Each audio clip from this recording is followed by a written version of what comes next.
15%가 상당한 이익을 남겨줘요. 그리고 중간에 있는 기업들이 예컨대 본전 정도? 원금 정도 할 수 있는 경우가 있죠, 보면.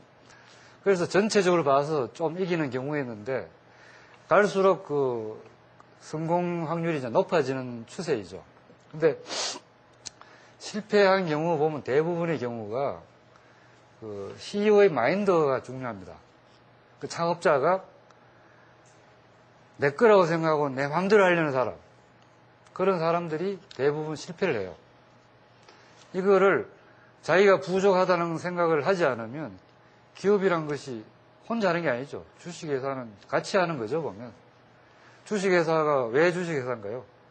나 혼자 하기에 돈이 모자라니까 주식을 통해서 여러 사람 돈을 모으는 거잖아요. 돈도 모으지만 여러 사람의 아이디어와 능력을 활용해야 되는데 내가 최고고 내가 다 할 수 있다고 생각하는 기업은 잘 갈 수가 없겠죠, 보면. 자기 부족함을 메워야 되는데 저희들 통계로는 CEO의 능력과 자세가 승패의 가장 중요한 요인이었다. 이렇게 생각합니다. 자, 그럼 계속해서 특별한 질문을 받도록 하겠습니다. 이것만은 정말 궁금하다 생각하셨던 분들 질문해 주십시오.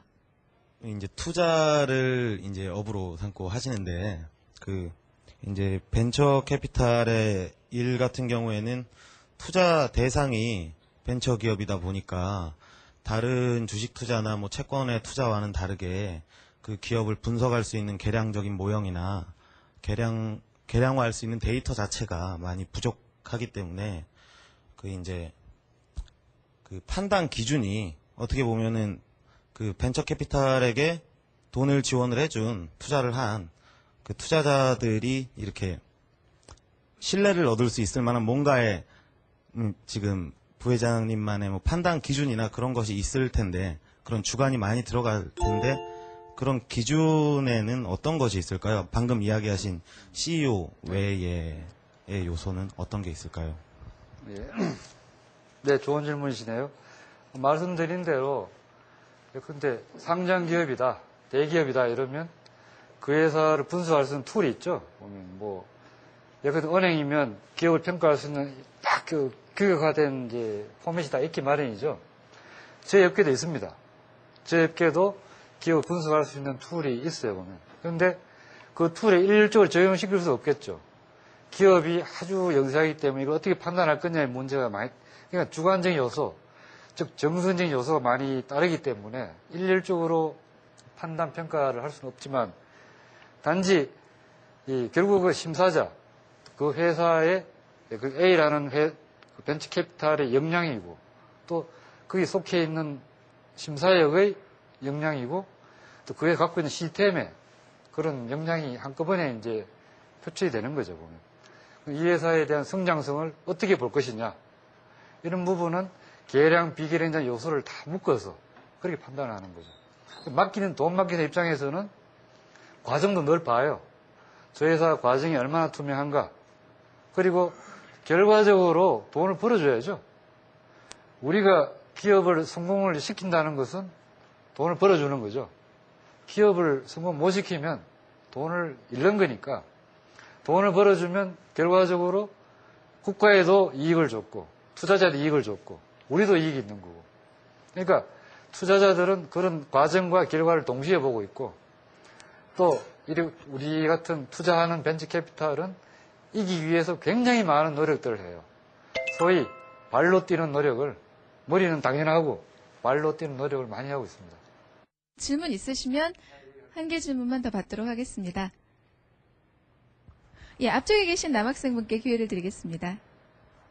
부회장님께서 보시기에 많은 사람들이 원하지만 그 많은 사람들이 모두가 CEO가 되는 건 조금은 힘들잖아요. 그런 CEO가, 그런 와중에도 또 어떤 사람들은 CEO가 되는데, 그런 사람들이 CEO가 될 수 있는 앞으로 어떻게 하면은 그러니까 비단 저를 비롯한 여러 사람들이 CEO가 될 수 있도록 어떻게 하면 노력을 하면 되고, 그런 사람들의 자질이 어떤 건지, 그리고 어떤 준비를 하면 좋을지, 그런 것들에 대해서 말씀해 주시면 되게 감사하게 생각하겠습니다. 예. 지금 재료공학부라 그랬나요? 자유전공이라고 해서. 자유전공학부? 지금 1학년이시고? 네. 저는 저기 대학교 1학년이 저렇게 세련된 질문을 하는 걸 처음 봤어요. 진짜 좋은, 굉장히 고급 질문입니다. 질문 내용 자체가. 제가 지금 오늘 강의한 내용 초반부와 이 마지막 부분에 그런 얘기 좀 많이 했습니다만, 본시 리더라는 것이, 리더는 어떤 한 부분의 대장이죠. 리더가 되려면 첫째 뭘 해야 될까요? 저는 희생과 양보를 해야 된다고 생각합니다. 누구를 리드하려면 누가 따라줘야 리더가 되는 거죠. 따라주지 않으면 리더가 될 수 없는 거죠. 누가 따르게 하려면 내가 먼저 앞서서 양보하고 희생을 해야 감동가 따라오는 거 아니겠습니까? 그래서 진정한 CEO는 희생과 양보할 수 있는 리더십, 그게 리더십이라고 봅니다. 마음으로 사람을 움직일 수 있어야 되고, 그러려면 내가 내 주머니 하나 더 넣으려고 그러면 사람들이 따르겠습니까? 절대 안 그렇죠. 제가 스틱의 CEO를 할 때 그렇습니다. 저는 제가 우리 회사의 창업자고 CEO였지만 제가 연봉을 제일 많이 받아본 적이 없습니다. 지금도. 잘하는 부하들이 많이 받게 한 거죠. 그래야 사람들이 믿고 따른다는 이야기죠. CEO 자질은 한마디로 희생과 양보를 할 줄 알아야 되고, 지식도 많아야 되고, 경험도 많아야죠. 그러니까 겪어보지 않으면 책으로 아무리 봐도 안 되는 게 경험이죠. 그래, 경험도 많이 해야 되고. 단, CEO가 모든 걸 다 할 필요는 없습니다. CEO는 모든 걸 다 알면 뭐 사람이 필요 없죠.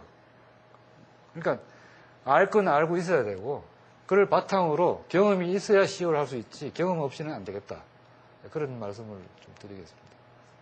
벤처라는 용어는 1600년대 셰익스피어가 직접 썼던 소설 베니스의 상인에서 처음으로 사용된 말입니다.